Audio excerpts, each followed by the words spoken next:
दोस्तों इस वीडियो के अंदर हम छत्तीसगढ़ और मध्य प्रदेश के लाखों कर्मचारियों और पेंशनर्स बंधुओं के सबसे बड़ा मुद्दा जुलाई 2023 से लंबित 4% डीएडीआर और उसके एरियस राशि से के पूरे कॉन्सेप्ट को विस्तार पूर्वक समझने वाले हैं कि कैसे अब पानी सर के पार जा रहा है और क्या फिर से दोनों राज्यों में डीएडीआर का मामला कहीं आचार संहिता के भेड़ तो नहीं चढ़ जाएगा। दोस्तों सीजी और एमपी के डीएडीआर से जुड़ी इस महत्वपूर्ण टॉपिक को आप अंत तक जरूर देखिए और पूरे मामले को अच्छे से समझने की कोशिश कीजिए। नमस्कार दोस्तों, मैं हूं आपका दोस्त लोकेश साहू और आप देख रहे हैं लोकेश छत्तीसगढ़िया यूट्यूब चैनल। आप सभी साथियों का हमारे इस चैनल पर बहुत बहुत स्वागत है। दोस्तों सबसे पहले आपकी जानकारी के लिए बता दूं कि अभी जो सीजी और एमपी में 40% डीएडीआर की मांग चल रही है वो दरअसल 1 जुलाई 2023 का 4% किस्त बाकी है, जिसको छत्तीसगढ़ में भूपेश सरकार और मध्य प्रदेश में शिवराज सरकार के द्वारा रोक कर रखा गया था। लेकिन दोस्तों चूंकि अभी 2024 में परिस्थिति बदल चुकी है और मध्य प्रदेश में मोहन सरकार और छत्तीसगढ़ में शाह सरकार का राज आ चुका है, इसलिए अब जनता के दुख सुख की संपूर्ण जिम्मेदारी और जवाबदेही इन दोनों सरकारों की बनती है। और वैसे भी अब छत्तीसगढ़ में भी डबल इंजन की सरकार बन चुकी है और मध्य प्रदेश में भी डबल इंजन की सरकार चल रही है, इसलिए अब कर्मचारियों और पेंशनर्स को और जल्दी जो है वो डीएडीआर मिल जाना चाहिए था, मगर अभी तक दोनों राज्यों में निराशा ही हाथ लगी है। दोस्तों मैं इस डीएडीआर मुद्दे को थोड़ा सा विधानसभा चुनाव 2023 से शुरू करना चाहता हूं, ताकि नए पुराने दोनों दर्शकों को पूरा मामला जो है वो अच्छे से समझ में आ सके। दोस्तों केंद्र सरकार ने अपने केंद्रीय कर्मचारियों और पेंशनर्स को अक्टूबर 2023 से ही 40% डीएडीआर दिया था। इसको लेकर बाकायदा भारत सरकार के वित्त मंत्रालय की तरफ से 20 अक्टूबर 2023 को 1 जुलाई 2023 से एरिया सहित 40% डीए आदेश जारी कर दिया गया। इसी बीच छत्तीसगढ़, मध्य प्रदेश और राजस्थान सहित 5 राज्यों में विधानसभा चुनाव के मद्देनजर अक्टूबर में ही आचार संहिता लागू हो गई थी। इसके बाद भी राजस्थान की अशोक गहलोत सरकार ने डीएडीआर के मुद्दे को संज्ञान में लेकर निर्वाचन आयोग से अनुमति लेकर 31 अक्टूबर 2023 को राजस्थान के 8 लाख कर्मचारियों और 4 लाख पेंशनर्स के लिए बाकायदा 1 जुलाई 2023 से केंद्र के समान एरिया सहित 40% डीएडीआर आदेश भी जारी कर दिया था। इसके बाद जब छत्तीसगढ़ और मध्य प्रदेश के अंदर भी दबाव बना तो सीजी और एमपी से डीएडीआर वृद्धि के लिए निर्वाचन आयोग से अनुमति मांगी गई थी। इसको लेकर छत्तीसगढ़ के तत्कालीन मुख्यमंत्री भूपेश बघेल जी ने ट्वीट करके साफ साफ कहा था कि हम भी अपने कर्मचारियों को केंद्र के समान डीए देना चाहते हैं। इसके लिए अधिकारियों को निर्वाचन आयोग से विधिवत अनुमति लेने के लिए निर्देश दे दिए गए हैं। अब दोस्तों मजे की बात यह है कि निर्वाचन आयोग ने मध्य प्रदेश को अनुमति देने से मना कर दिया था, जबकि एमपी में 2 बार अनुमति के लिए प्रस्ताव भेजा गया था। इसके बाद भी निर्वाचन आयोग ने एमपी को डीएडीआर वृद्धि के लिए अनुमति नहीं दिया था, लेकिन छत्तीसगढ़ सरकार को डीएडीआर वृद्धि करने की अनुमति दे दिया था। इसको लेकर बाकायदा भारत निर्वाचन आयोग सचिवालय ने 22 नवंबर 2023 को छत्तीसगढ़ के मुख्य निर्वाचन पदाधिकारी को भी अनुमति हेतु पत्र भी जारी कर दिया था। इसके बाद दोस्तों उस समय जब सीएम के ट्वीट और निर्वाचन आयोग की अनुमति मिलने के बाद अब पूरी तरह से उम्मीद बढ़ चुकी थी कि अब छत्तीसगढ़ के कर्मचारियों और पेंशनर्स को 40% डीएडीआर मिल सकता है। इसको लेकर बाकायदा वित्त विभाग के अधिकारियों ने 2 अलग अलग ड्राफ्ट बनाकर तत्कालीन सीएम भूपेश बघेल जी के पास भेज दिया था। इसको लेकर उस समय मंत्रालय के एक अधिकारी से मेरी बात हुई थी, तो उन्होंने उस समय साफ साफ कहा था कि लोकेश भाई, वित्त विभाग की तरफ से 2 अलग अलग ड्राफ्ट सीएम के पास भेजा गया है। एक प्रस्ताव में प्रदेश के कर्मचारियों और पेंशनर्स के डीएडीआर का फाइल था और दूसरे प्रस्ताव या फिर फाइल में प्रदेश के अंदर कार्यरत आईएएस अधिकारियों के एरिया सहित देय तिथि से 34% से 38% और 38% से 42% का प्रस्ताव था। उस समय तत्कालीन सीएम भूपेश बघेल जी के पास अच्छा अवसर था, लेकिन तब वो सरकार किसानों के वोट बैंक घमंड में चूर होकर आईएएस लोगों के डीए फाइल में हस्ताक्षर तो कर दिया, जिसका 22 नवंबर 2023 को जीएडी ने 2 अलग अलग आदेश भी जारी कर दिया था। लेकिन छत्तीसगढ़ के लाखों कर्मचारियों पेंशनर्स के डीएडीआर फाइल में हस्ताक्षर करने से मना कर दिया। इसलिए दोस्तों इसी घमंड की वजह से विधानसभा चुनाव में भूपेश सरकार का सूपड़ा साफ हो गया। छत्तीसगढ़ में कांग्रेस की सफाया होने का यह बहुत बड़ा कारण था। अब दोस्तों छत्तीसगढ़ में सत्ता परिवर्तन हो चुकी है और 2024 में बीजेपी की शायद सरकार बन चुकी है और बीजेपी ने भी बाकायदा अपने घोषणा पत्र में प्रदेश के कर्मचारियों को केंद्र के समान देय तिथि से एरियस सहित डीए देने के साथ साथ पुराने काटे हुए एरियस राशि को कर्मचारियों के जीपीएफ अकाउंट में समायोजित करने का बड़ा वादा किया था। इसको लेकर घोषणा पत्र समिति के संयोजक विजय बघेल जी का और वित्त मंत्री ओपी चौधरी जी का चुनाव के समय का 2 वीडियो क्लिप्स भी है। वीडियो ज्यादा लंबा ना हो जाए इसलिए उनको इस वीडियो में आपको नहीं बता रहा हूं। जरूरत पड़ी तो आने वाले आगामी वीडियो में उसको भी आपको विस्तार पूर्वक जरूर बताऊंगा। अब दोस्तों शाह सरकार की लगभग 8 से 9 कैबिनेट बैठक भी निकल चुका है। इसके अलावा शाह सरकार का अनुपूरक बजट और मुख्य बजट भी पेश किया जा चुका है, जिसमें कर्मचारियों के वेतन भत्ते और पेंशन का प्रावधान किया जा चुका है। इसके बावजूद भी अभी तक डीएडीआर को लेकर कोई सुगबुगाहट नहीं दिख रही है। इसके अलावा दोस्तों इधर बिजली विभाग के जो कर्मचारी हैं उनके लिए बाकायदा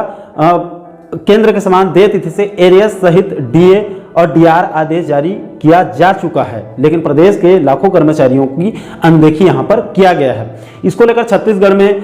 जनवरी में छत्तीसगढ़ कर्मचारी अधिकारी फेडरेशन के पदाधिकारियों ने कई बार सीएम और डिप्टी सीएम के साथ साथ वित्त मंत्री से कई बार मुलाकात करके उनको ज्ञापन भी सौंपा जा चुका है। इसके अलावा मंत्रालय संघ के कर्मचारियों ने भी वित्त मंत्री ओपी चौधरी जी से मुलाकात करके उनको ज्ञापन सौंपा था, जिसमें वित्त मंत्री ने डीए के फाइल को भी मंगा लिया था, ऐसी खबरें सामने आई थी। इसके अलावा छत्तीसगढ़ कर्मचारी अधिकारी संयुक्त मोर्चा ने भी कई बार सीएम और वित्त मंत्री से मुलाकात उनकी हो चुकी है। इसके अलावा दोस्तों अभी हाल ही में दो तीन दिन पहले ही 23 फरवरी को छत्तीसगढ़ कर्मचारी अधिकारी फेडरेशन के नेतृत्व में पूरे प्रदेश स्तरीय एक दिवसीय प्रदर्शन करके सभी जिलों और ब्लॉक मुख्यालयों में सीएम के नाम से सभी जिला कलेक्टर्स और एसडीएम को भी ज्ञापन भी सौंपा जा चुका है। इसके अलावा दोस्तों इधर छत्तीसगढ़ कर्मचारी अधिकारी संयुक्त मोर्चा ने इसी 40% डीएडीआर सहित अन्य 14 सूत्रीय मुद्दों को लेकर अगर उनकी मांग 5 मार्च तक पूरी नहीं होती है तो संयुक्त मोर्चा 6 मार्च को राजधानी रायपुर के बूढ़ा तालाब में सरकार का ध्यान आकर्षण कराने के लिए सभी घटक संगठनों के प्रतिनिधि सीमित संख्या में 6 मार्च को बूढ़ा तालाब में सत्याग्रह आंदोलन करने का भी उन्होंने बड़ा ऐलान कर दिया है। इसके अलावा दोस्तों इसी डीए और पुरानी पेंशन सहित अन्य मुद्दों को लेकर छत्तीसगढ़ टीचर्स एसोसिएशन के पदाधिकारियों ने भी 2 दिन पहले वित्त मंत्री ओपी चौधरी जी से मुलाकात करके उनको सभी मुद्दों को सिलसिलेवार तरीके से बताया था और ज्ञापन सौंपा गया था। इसके बाद दोस्तों इसी मुद्दे को लेकर कल एक खबर यह भी मिली कि छत्तीसगढ़ नियमित सर्व शिक्षक फेडरेशन के पदाधिकारियों ने भी वित्त मंत्री ओपी चौधरी जी से मुलाकात करके केंद्र के समान देय तिथि से एरियस सहित 40% डीए और स्टाइपेंड के तहत काटी गई राशि को एरियस के रूप में देने और पर्यवेक्षावधि को पूर्व के भांति 2 वर्ष करने सहित कुल 9 सूत्रीय मुद्दों को लेकर ओपी चौधरी जी से मुलाकात करके यानी वित्त मंत्री जी से मुलाकात करके उनको ज्ञापन सौंपकर मांग रखी गई। इसके बाद दोस्तों कल ही 25 फरवरी 2024 को छत्तीसगढ़ कर्मचारी अधिकारी संयुक्त मोर्चा के द्वारा पूर्व सीएम और वर्तमान विधानसभा अध्यक्ष डॉक्टर रमन सिंह जी से मुलाकात करके उनको ज्ञापन सौंपकर केंद्र के समान देय तिथि से यानी 1 जुलाई 2023 से एरियस सहित 40% डीएडीआर देने की मांग रखी गई है और उनको ज्ञापन सौंपा गया है। इसके अलावा दोस्तों अगर हम इस वक्त मध्य प्रदेश में क्या क्या प्रयास चल रहे हैं उसकी बात करें तो आपकी जानकारी के लिए बता दूं कि बीते सप्ताह एमपी के कर्मचारी और पेंशनर संगठनों के नेताओं के द्वारा रमेश चंद्र शर्मा जी से मुलाकात किया गया था, जो कि कैबिनेट मंत्री दर्जा प्राप्त है वहां पर एमपी में। इसके अलावा प्रमुख पेंशनर्स एसोसिएशन के द्वारा सभी जिला मुख्यालयों में धरना प्रदर्शन भी हो चुके हैं। इसके अलावा दोस्तों 2 दिन पहले प्रमुख पेंशनर्स एसोसिएशन के प्रांत अध्यक्ष श्याम जोशी जी ने हमारे पास जानकारी भेजी थी कि मध्य प्रदेश के पेंशनर्स के लिए 40% महंगाई राहत और धारा 49 को विलोपित करने सहित अन्य मुद्दों को लेकर एमपी के सीएम मोहन यादव जी के नाम से उन्होंने ज्ञापन वहां पर दिया गया था और साथ ही साथ उनसे मुलाकात करने के लिए यानी सीएम से मुलाकात करने के लिए समय भी मांगा गया है। अब दोस्तों यहां से मध्य प्रदेश और छत्तीसगढ़ के कर्मचारियों और पेंशनर्स के लिए खास करके डीएडीआर मुद्दे को लेकर 3 बड़ी चिंता वाली बात है, उसको भी आपको समझना बहुत जरूरी है। सबसे पहले तो अभी केंद्रीय कर्मचारियों और पेंशनर्स को 40% 1 जुलाई 2023 से डीएडीआर दिया जा रहा है। अब खबरों की माने तो मार्च में फिर से चुनाव पूर्व केंद्र सरकार 4% डीएडीआर देने की तैयारी कर रही है, जो कि ज्यादातर केंद्र सरकार जनवरी का डीएडीआर मार्च में 1 जनवरी से एरियस सहित देती है। इस बार भी मार्च में केंद्रीय कर्मचारियों पेंशनर्स का डीएडीआर 40% से बढ़ाकर 50% होना तय है। तब तक अगर सीजी और एमपी की डबल इंजन की दोनों सरकार सोती रही तो सीजी और एमपी के कर्मचारियों पेंशनर्स केंद्र से सीधे 8% यहां पर पीछे चले जाएंगे। इसके अलावा दोस्तों दूसरी सबसे बड़ी चिंता लोकसभा चुनाव का आचार संहिता है। जी हां दोस्तों, पिछली दफा 2019 लोकसभा चुनाव के लिए 10 मार्च को आचार संहिता लागू हुआ था। इस बार कयास लगाए जा रहे हैं कि लोकसभा चुनाव 2024 के लिए 11 से लेकर 13 मार्च तक, इसके बीच में 11 से 13 मार्च के बीच में पूरे प्रदेश भर में आचार संहिता लागू हो सकती है। अब दोस्तों इस बार भी अगर आचार संहिता लागू होने से पहले अगर सीजी और एमपी से कम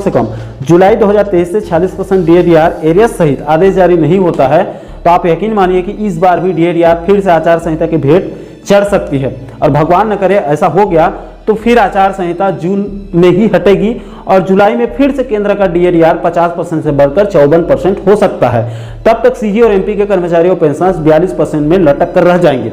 और तब दोनों राज्यों के कर्मचारियों पेंशनर्स केंद्र से सीधे 12% उस वक्त पीछे चले जाएंगे। अब दोस्तों आप खुद सोचिए, जिन सरकारों को 4% डीएडीआर देने में पसीना निकल जा रहा है, क्या वो सरकारें 12% डीएडीआर वो भी एरियस सहित एक साथ वो दे पाएंगे? वो कहां से दे पाएंगे? इसके अलावा तीसरी सबसे बड़ी चिंता दोनों राज्यों के लाखों बुजुर्ग पेंशनर्स के लिए है। देखिए दोस्तों, दोनों राज्यों के बुजुर्ग पेंशनर्स के द्वारा बार बार धारा 49 को इसलिए समाप्त करने या विलोपित करने की मांग चल रही है क्योंकि इससे उनको एरियस का भारी नुकसान हो रहा है। देखिए दोस्तों, जब भी सीजी और एमपी के कर्मचारियों की डीए आदेश जारी किया जाता है तो किसी से सहमति या अनुमति लेने की जरूरत नहीं पड़ती है। दोनों राज्य सरकार स्वतंत्र हैं, अपने अपने हिसाब से आदेश जारी करते हैं। इसके बाद भी कर्मचारियों को 5-5, 6-6 महीने के एरियर्स को दोनों सरकारें खा जाती हैं, इनको नुकसान हो जाता है कर्मचारियों को। तो आप खुद सोचिए, जब दोनों राज्यों के बुजुर्ग पेंशनर्स के लिए डीआर यानी कि महंगाई राहत आदेश जारी किया जाता है, उससे पहले सीजी और एमपी से सहमति स्थापित किया जाता है, उसमें फिर से 1 से 2 महीने, कभी कभी 3-3 महीने का अतिरिक्त समय चला जाता है, जिससे पेंशनर्स को, दोनों राज्यों के पेंशनर्स को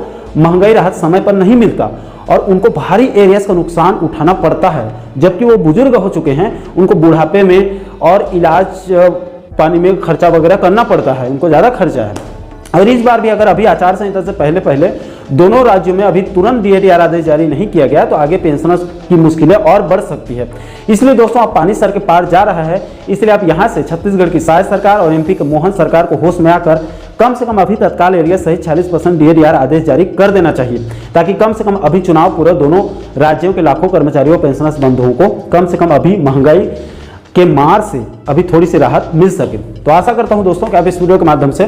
सीजी और एमपी के कर्मचारियों पेंशनर्स के डीएडीआर से जुड़ी इस पूरे कॉन्सेप्ट को, अब तक के अपडेट को आप अच्छे से समझ गए होंगे। बहरहाल दोस्तों, इस गंभीर मुद्दे को लेकर आप लोगों की क्या राय है, आप नीचे कमेंट सेक्शन में अपनी अपनी प्रतिक्रिया, अपना फीडबैक, अपनी राय, अपना सुझाव आप जरूर दीजिएगा। और दोस्तों, आपसे एक छोटा सा निवेदन है, कृपया इस वीडियो संदेश को आप छत्तीसगढ़ और मध्य प्रदेश के कर्मचारियों पेंशनर्स के ग्रुप में, सभी ग्रुप में आप ज़्यादा से ज़्यादा शेयर कीजिए, ताकि इन मुद्दों के बारे में सभी को पता चल सके और इसके बारे में चर्चा हो, ताकि दोनों राज्य की सरकारें जो है वो इस मुद्दे को संज्ञान में ले और जल्द से जल्द आदेश जारी किया जा सके। और दोस्तों, आप आगे भी सीजी और एमपी के कर्मचारियों पेंशनर्स बंधुओं के डीएडीआर जैसे अन्य महत्वपूर्ण मुद्दों पर वीडियो देखना चाहते हैं तो आप हमारे चैनल को जरूर सब्सक्राइब कर लीजिएगा, ताकि आने वाले सभी नए वीडियो के नोटिफिकेशन आप लोगों तक तुरंत पहुंच सके। दोस्तों, अभी के लिए फिलहाल इस वीडियो में इतना ही, मुझे दीजिए इजाजत। मैं मिलता हूं आपसे एक और महत्वपूर्ण मुद्दे के साथ, महत्वपूर्ण टॉपिक के साथ। तब तक के लिए जय हिंद, जय छत्तीसगढ़।